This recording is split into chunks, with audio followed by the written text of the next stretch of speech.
खबरें शुरू करें उससे पहले नजर डालते हैं आज की हेडलाइंस पर।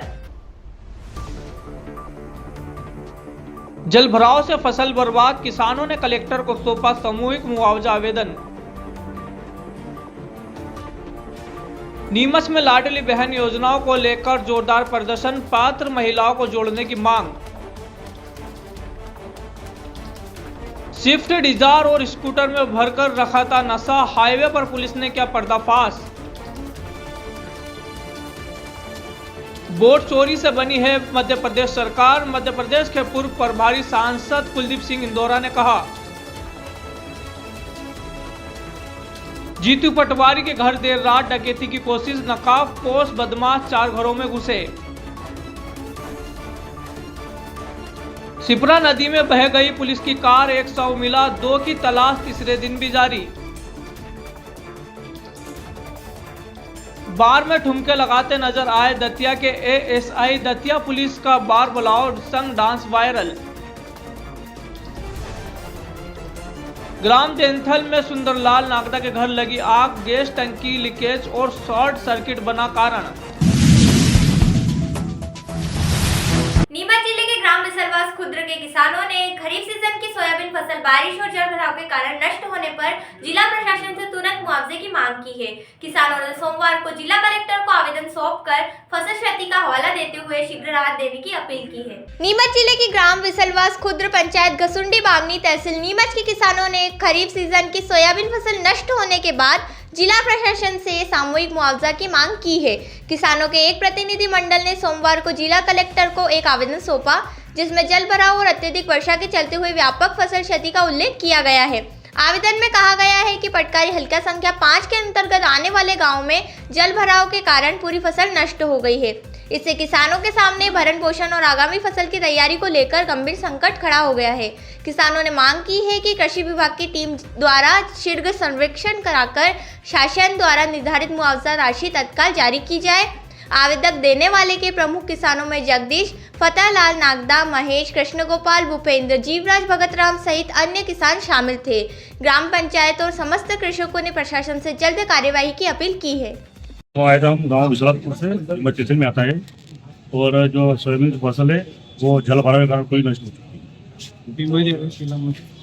जल भराव के कारण कोई नष्ट हुई है और हम इससे आए हैं कि जो साहब या जो भी तहसीलदार साहब एक रक्षा को ताकि उसका सर्वे कराया जाए और जो भी मुआवजा बीमा इस कंडीशन से किसान को जो भी सहायता राशि मिले वो दिलाई जाए, क्योंकि किसान परेशान है और धरातल पे जो अधिकारी आकर इस चीज़ को चेक करेंगे तो उनको ओरिजिनलिटी मालूम पड़ेगी, क्योंकि धरातल की कंडीशन ऐसी खतरनाक है कि अभी 1-1 फीट कुछ जमीन ऐसी है, उपजाऊ जमीन है, 1 से 1.5 फीट पानी भरा हुआ यथावत स्थिति में और बरसात आपके सामने आपको मालूम है पूरे मध्य प्रदेश क्या पूरे हिंदुस्तान में हाहाकार मचा हुआ है। वही तो फसल नष्ट है और उसका सर्वे क्या मैं तो बोल रहा हूँ कि मुआवजा ही दिया जाए और जिसकी बीमा उनको बीमा भी दिया जाए, क्योंकि कंडीशन बहुत खराब है। इसका सर्वे भी आप कराओगे तो शायद आपको कुछ मिलना नहीं होगा सर्वे में भी।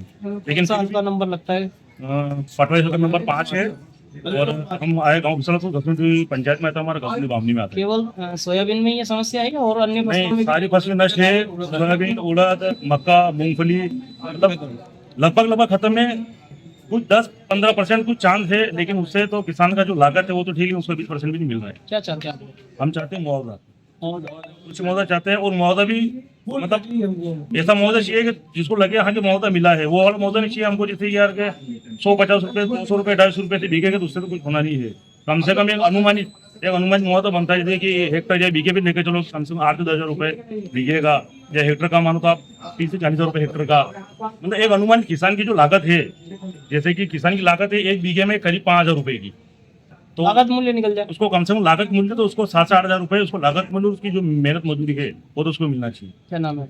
मेरा नाम सुरेश जोशी है और गाँव बिसलापुर में रहता हूँ मैं और ये सब गाँव वासी है बिसलापुर के। ठीक है। मध्य प्रदेश की लाडली बहना योजना से वंचित बड़ी संख्या में महिलाओं के अधिकारों के लिए बेरोजगार सेना मध्य प्रदेश ने नीमच में विशाल महारैली आयोजित की। रैली में हजारों महिलाएं, युवा और कार्यकर्ता शामिल हुए और पोर्टल खोलकर वंचित महिलाओं को लाभ देने की मांग की गई। मध्य प्रदेश सरकार की चर्चित लाडली बहना योजना से बड़ी संख्या में पात्र महिलाओं को वंचित किए जाने के विरोध में आज बेरोजगार सेना मध्य प्रदेश के नेतृत्व में नीमच में एक विशाल महारैली का आयोजन किया गया। इस जन आंदोलन में जिले भर से हजारों की संख्या में महिलाएं, बेरोजगार युवा और सामाजिक कार्यकर्ता शामिल हुए। रैली का मुख्य उद्देश्य उन निर्धन, विधवा और असहाय महिलाओं को न्याय दिलाना था जिन्हें योजना की पात्रता होने के बावजूद लाभ नहीं मिल पाया। प्रदर्शन का नेतृत्व कर रहे बेरोजगार सेना के प्रदेश अध्यक्ष वकील बंजारा ने बताया कि योजना की शुरुआत 2023 में हुई थी, लेकिन सर्वे के दौरान भारी लापरवाही के कारण कई विधवा, निर्धन और असहाय महिलाएं योजना से बाहर रह गई। पोर्टल बंद होने के कारण वे दोबारा आवेदन भी नहीं कर सकी। प्रदर्शनकारियों ने मुख्यमंत्री डॉक्टर मोहन यादव के नाम ज्ञापन सौंपते हुए मांग की कि पोर्टल दोबारा खोला जाए और निष्पक्ष सर्वे कराकर वंचित महिलाओं को जोड़ा जाए। चेतावनी दी गई कि मांगे नहीं मानी गई तो राज्य भर में बड़ा आंदोलन होगा, जिसका असर आगामी चुनाव पर भी पड़ेगा। ये लाडली बहना योजना से उनके लिए वास्तविकता में पात्र है, उनको ये लाभ मिलना चाहिए। हम चाहते हैं और ये आंदोलन हर जिले में करेंगे। पहले हमारा ये आंदोलन मंदसौर जिले में था, उसके बाद हमारा गरुड़ जिले में हुआ और अभी हम लोग का ये आंदोलन नीमच जिले में। आगे भी अगर मांगे पूरी नहीं की गई तो हर एक जिले में, पूरे मध्य प्रदेश में आंदोलन जारी रहेगा। कितनी महिलाएं वंचित हैं? सर, अनगिनत महिलाएं हैं जो वास्तविकता में पात्र है, उनको ये लाभ नहीं मिल रहा है और जो पात्र नहीं है उनको ये लाभ मिल रहा है, तो कम से कम उन महिलाओं को तो उनका लाभ मिलना ही चाहिए। पात्र महिलाओं में जिनको लाभ मिल रहा है और जो अपात्र है उनके कुछ जो है आप लोगों ने कुछ मांग करी? सर उनकी जांच करनी बिठाइए ना, जो पात्र हैं उनको तो देखिए, उन लोगों को देना चाहिए उनका लाभ, और जो नहीं है उनको उनकी जांच करनी देखिए आप। आज आपने आवेदन सौंपा, क्या मांग रखी?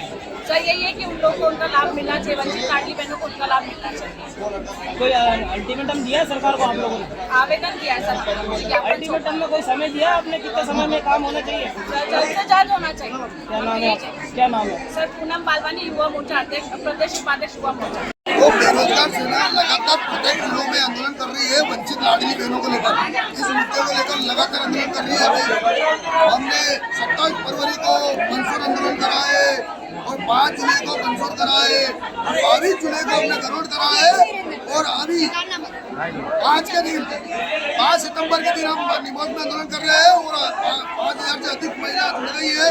सारे आवेदन हम माननीय कलेक्टर महोदय को दे रहे हैं और मैं माननीय मुख्यमंत्री मोहन यादव से निवेदन करना चाह रहा हूँ कि इस आंदोलन को तत्काल रोका जाए और वंचित महिलाओं को तत्काल जोड़ा जाए और तत्काल पोर्टल शुरू किया जाए।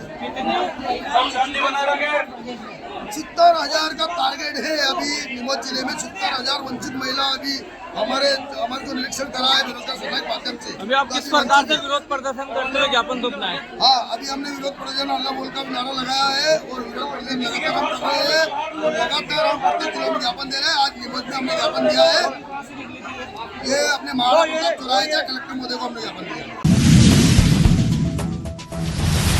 रविवार को नया गांव चौकी पुलिस ने मुख्यमंत्री निर्देशित विशेष अभियान के तहत कार्यवाही करते हुए 80 किलो अवैध डोडा चूरा बरामद किया। अठाना अरनोदा रोड पर की गई नाकाबंदी में एक कार और एक स्कूटर से मादक पदार्थ सहित 4 तस्करों को गिरफ्तार किया गया।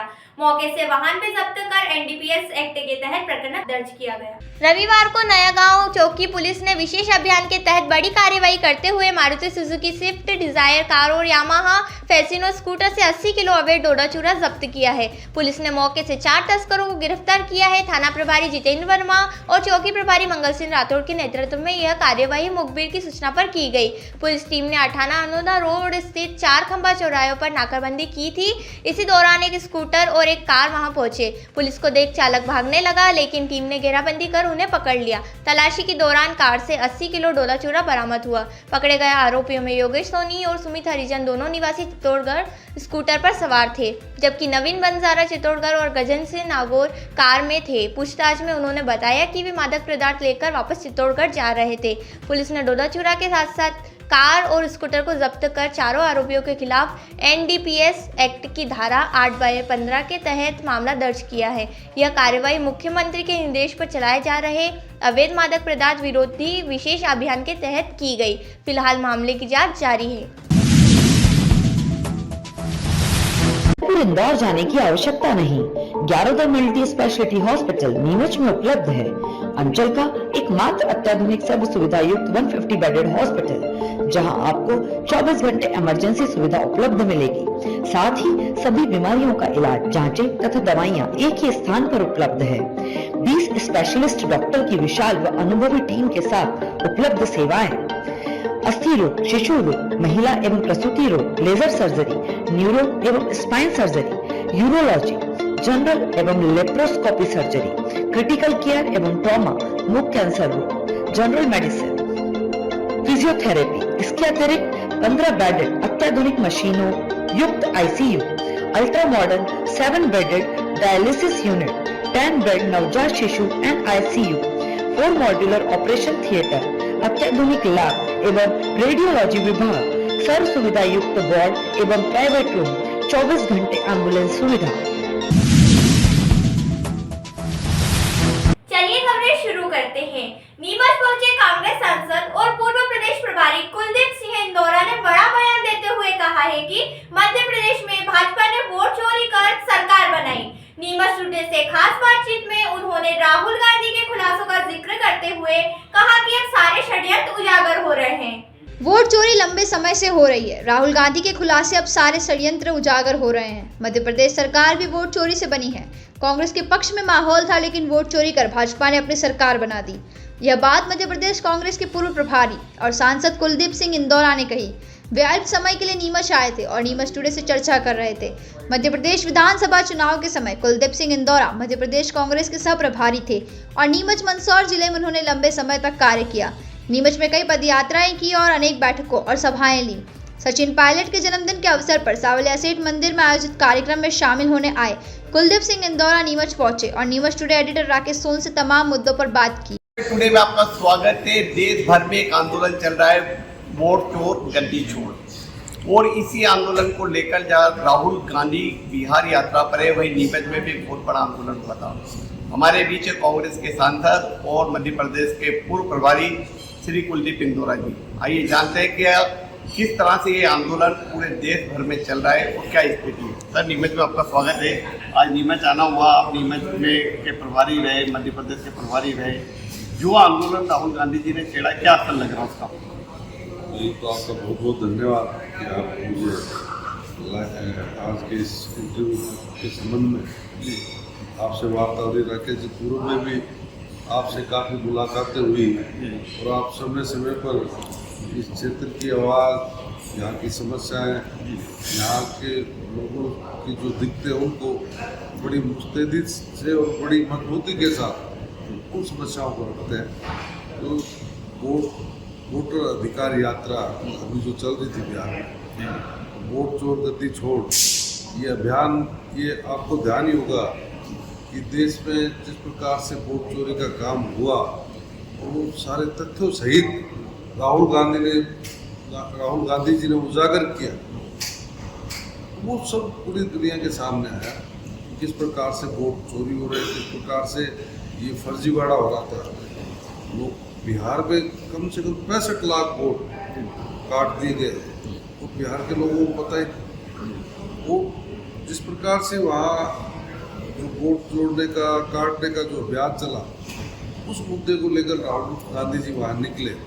और मैं अपना सौभाग्य मानता हूँ कि राहुल जी की चाहे भारत जोड़ो यात्रा हो, चाहे वोटर अधिकार यात्रा हो या अन्य कार्यक्रम हो, उससे मेरा एक जुड़ाव रहा। राहुल गांधी जी ने, उनकी टीम ने मुझे हमेशा जिम्मेवारी दी। अभी भी वोटर अधिकार यात्रा में मुझे बिहार के जिला जमुई की जिम्मेवारी दे रखी है, जमुई, जिसमें 16 दिन जो यात्रा चली, उसमें वहाँ मैं एक लंबे समय वहाँ रहा और लोगों से भी मेरी चर्चा हुई, बातचीत हुई। और मेरे जो जमुई जिला था उसमें भी एक आमीन गांव था, जिसमें तकरीबन 250 वोट एक ही घर में जोड़े हुए थे। इस तरह के फर्जीवाड़ा जो चल रहा है उसको खत्म करने के लिए लड़ाई शुरू की राहुल गांधी जी ने।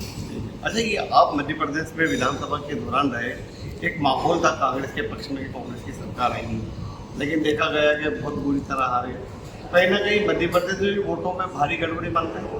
बिल्कुल, ये भी आपने जो बात रखी सही है कि विधानसभा चुनाव में माहौल हमारे पक्ष में था और परिणाम जो आया विपरीत था। और ये मध्य प्रदेश का ही नहीं है, हरियाणा में मैं खुद वहाँ पर भारी रहा, सिरसा लोकसभा में, और हरियाणा में भी हमें कहीं से इस तरह के संदेश या समाचार या इस तरह का माहौल नहीं लग रहा था कि कांग्रेस की सरकार नहीं बनेगी। बात तो ये थी कि कितनी ज़्यादा सीटें हम जीतेंगे, लेकिन जब परिणाम आया तो बिल्कुल विपरीत आया। जिस तरीके से आपने जो मध्य प्रदेश की बात कही, मध्य प्रदेश में भी इतना विपरीत परिणाम है, आप समझ सकते हो कि बराबर का जहाँ मुकाबला नहीं था, कांग्रेस एक तरफ आ रही थी, वहाँ हम बराबर की टक्कर भी नहीं थी। तो सर कहीं ना कहीं अब जैसे इलेक्शन कमीशन इस बात को मानने को तैयार नहीं है, तो ऐसी स्थिति में कैसे निपटेंगे? इलेक्शन कमीशन को निष्पक्षता से और सही ईमानदारी से काम करना, वो राज के दबाव में जो काम करी, क्योंकि ये स्पष्ट दिखाई दे रहे थे। और ये प्रयास भी किया, इलेक्शन कमीशन से हमने टाइम भी मांगा, आपको ध्यान होगा सभी सांसद हम लोग जाकर आयोग में अपनी बात रखना चाहते थे, लेकिन उसके लिए आयोग ने परमिशन दी थी। सरकार ने हमें पहले ही कह दिया, राहुल गांधी जी ने हम सब लोग को वहाँ पहले हिरासत में लेकर अंदर कर दिया।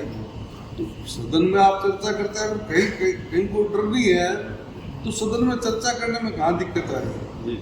क्यों नहीं? जो भी मुद्दे देश के, उनको लोकसभा जब चलती है तो उसमें आप चर्चा क्यों नहीं करते? हम उन बातों को, राहुल गांधी जी जो जितने भी दल हैं वो अपनी बात रखना चाहते हैं। वो चाहते हैं कि महंगाई पर, बेरोजगारी पर, किसानों पर, चाहे मणिपुर है या आज जो वोट चोरी है, इन सब मुद्दों पर आप चर्चा करो, बातचीत करो। अब तो चुनाव आयोग कह रहा है कि पूरे देश भर में SIR कराएंगे। चुनाव आयोग तो पहले तो खुद स्पष्ट करे कि वो जो वर्तमान में हो रहा है ये हालात नहीं है। और एफिडेविट की भी आपको ध्यान होगा बात की थी, और ये FIR की बात है, बड़ी शर्म की बात है। तो ये आयोग का काम नहीं कि वो पार्टीबाजी बने, उसका काम है कि लोकतंत्र में जो मत का अधिकार है, जो हर व्यक्ति की एक ताकत है, उसको सही ढंग से उसका सूची में नाम हो, उसको मतदान का अधिकार हो, वो इस बात की चिंता करे। ये जो गड़बड़ हुई है इसको भी चुनाव आयोग को क्लियर करना चाहिए। उनका फर्ज बनता है कि अगर ये धांधली हुई है, गड़बड़ हुई है, तो वो क्लियर करेंगे। चुनाव आयोग पर आरोप लगे कि वे विपक्षी पार्टी की तरह व्यवहार कर रहा है, क्या महाअभियोग लाने की तैयारी कर रही कांग्रेस? देखिए, संबंध में पार्टी निर्णय करेगी जो भी है, और चुनाव आयोग को कम से कम क्लियरिटी रखनी चाहिए, वो बिना किसी दबाव में, आज राज के दबाव में ये तो दिख रहा है, तो ये कोई छुपी हुई नहीं है, पूरे देश की जनता भी देख रही है, लोग भी देख रहे हैं कि चुनाव आयोग किस प्रकार से काम कर रहा है। तो हमारी ये मांग है कि चुनाव आयोग निष्पक्षता से काम करे, सही जो जिसका अधिकार है वोट का, उसका उस सूची में नाम, ताकि वो देश की जो अपने मत से सरकार चुनता है उसको अधिकार मिले। अच्छा, अब क्या लग रहा है कांग्रेस किस तरह तैयारी कर रही है मध्य प्रदेश में अन्य राज्यों में? देखिए, राहुल गांधी जी ने जो संगठन सृजन अभियान चलाया, उनका मकसद एक ही है कि निष्पक्ष और सही और योग्य व्यक्ति ही जिला का अध्यक्ष बने।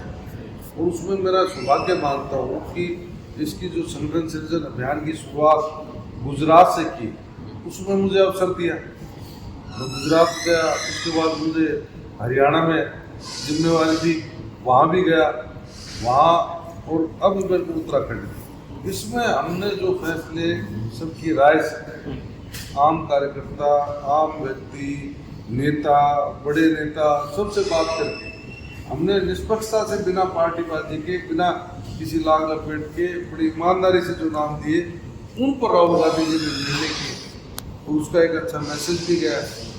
उससे लग रहा है कि बदलाव आएगा। बिल्कुल बदलाव आएगा। कांग्रेस और दूसरे दल जो हमारे साथ हैं, हम लड़ाई लड़ रहे हैं और लड़ाई लड़ते रहेंगे, चाहे किसान की, गरीब की, मजदूर की। आज आप देखिए जो कपास पर, कॉटन पर आयात शुल्क ही खत्म कर दिया, सीधे सीधे किसान के ऊपर इन्होंने चोट मारी। क्या इनकी जिम्मेवारी नहीं है? ये भी सिर्फ उन बड़े उद्योगपतियों को जिनकी बड़ी बड़ी इंडस्ट्रीज है, वो तो बाहर से खरीद लाएंगे कॉटन। आज हमारे कॉटन में और बाहर के कॉटन में दिन रात का फर्क है। वहाँ की कॉटन आपको सस्ती मिलेगी, और वो व्यापारियों को आपने मौका दे दिया कि आप ऐसे तो ये कदम इसीलिए किया है कि बड़े उद्योगपतियों को फायदा हो, इससे कम से कम 16% हमारे किसानों को नुकसान हो। अच्छा, अभी जीएसटी को लेकर भी इन्होंने कहा हमने भारी कटौती की है और इससे फायदा निम्न वर्ग के लोगों को है। ये तो इनको खुद को महसूस हो रहा है ना, जीएसटी हमने लगाई है तो वो उचित नहीं है, और अभी भी कितना ये मदद कर पाएंगे, इससे क्या व्यापारी संतुष्ट है? ये देखिए सबसे बड़ी जो दिक्कत क्या है कि ये कभी इस बात पर ना व्यापारियों से बात करते, क्योंकि ये खुद ही सर्वे सर्वा मानते हैं अपने आप को कि किसान की क्या समस्या है, कभी किसान संगठनों से बात नहीं करते। जीएसटी से संबंधित जो छोटे व्यापारी हैं, जो जरूरतमंद हैं, जिनका व्यापार है, उनको क्या समस्या आ रही है उस पर कभी चर्चा नहीं करते। जब इनको खुद को भी ये लग रहा है कि जीएसटी में हम सुधार करेंगे, तो कहीं ना कहीं गलती तो है ना, और गलती होते हुए भी आप गलती नहीं मानो और मैं आपको ये कहूँ कि आप तो सब जो कर रहे हैं सही है, ये सबसे बड़ी दिक्कत है। मध्य प्रदेश की राजनीति में मध्य प्रदेश में आने वाला समय मुझे लगता है कांग्रेस का 100% है। नौजवान जो आज प्रदेश अध्यक्ष है जीतू पटवारी जी, और एक आदिवासी और दलित व्यक्ति को प्रतिपक्ष की जिम्मेवारी दे रखी, तो पार्टी ने बड़ा सोच समझकर नए नौजवानों को मौका दिया। वो दोनों ही अपने जो हमारे प्रतिपक्ष के नेता हैं, जो जीतू पटवारी जी हैं, वो जमीनी स्तर पर संघर्ष कर रहे हैं। दोनों लोग समय समय पर, चाहे विधानसभा में मुद्दे की बात हो, चाहे सड़कों पर उतरने की बात, जीतू पटवारी जी और उमंग सिंगार दोनों बड़े मजबूती से काम कर रहे हैं। हमारे जो हरीश चौधरी जी जो यहाँ राजस्थान के हैं, वो यहाँ प्रभारी हैं, वो भी एक नौजवान, वो भी लगातार यहाँ मध्य प्रदेश में डेरा लगाए हुए हैं, और इसका आने वाले समय में निश्चित तौर पर फायदा मिलेगा। धन्यवाद। तो आप थे श्री कुलदीप इंदौरा, कांग्रेस सांसद और मध्य प्रदेश के पूर्व प्रभारी, जिन्होंने नीमच टुडे से तमाम मुद्दों पर बात की और साथ ही भाजपा द्वारा जो वोट चोरी की जा रही है उस पर कड़े प्रहार किए। राजापुर ऐसी के साथ राकेश मध्य प्रदेश कांग्रेस अध्यक्ष जीतू पटवारी के घर देर रात डकैती की कोशिश। नकाबपोश बदमाशों ने 4 घरों में सेंधमारी की। करीब 2.5 घंटे तक इलाके में आतंक मचाने वाले बदमाशों की हरकतें पड़ोसियों के कैमरे में कैद हुई। पुलिस ने बाग टांडा गैंग पर शक जताया है और मामले की जांच शुरू कर दी है। मध्य प्रदेश कांग्रेस अध्यक्ष जीतू पटवारी के इंदौर स्थित घर में शुक्रवार देर रात नकाबपोश बदमाशों ने डकैती की कोशिश की। 5 से ज्यादा बदमाश करीब 2.5 घंटे तक इलाके में घूमते रहे और 4 घरों में घुसे। सबसे पहले उन्होंने पटवारी के ऑफिस की बिजली काटी, लॉकर तोड़े, लेकिन कोई सामान नहीं ले गए। आसपास के राजकुमार ठाकुर, नरेंद्र दुबे और आर्य परिवार के घरों में भी बदमाशों ने सेंधमारी की कोशिश की। पटवारी के घर में सीसीटीवी थे, लेकिन बिजली कटने से रिकॉर्डिंग नहीं हुई। पड़ोसियों के कैमरे में बदमाश कैद हुए, जिससे उनकी मूवमेंट 2 बजे से सुबह 4:30 बजे तक देखी गई। पुलिस ने जांच शुरू कर दी है। शक बाग टांडा गैंग पर है, जिसके कई सदस्य पहले भी इस इलाके में वारदात कर चुके हैं।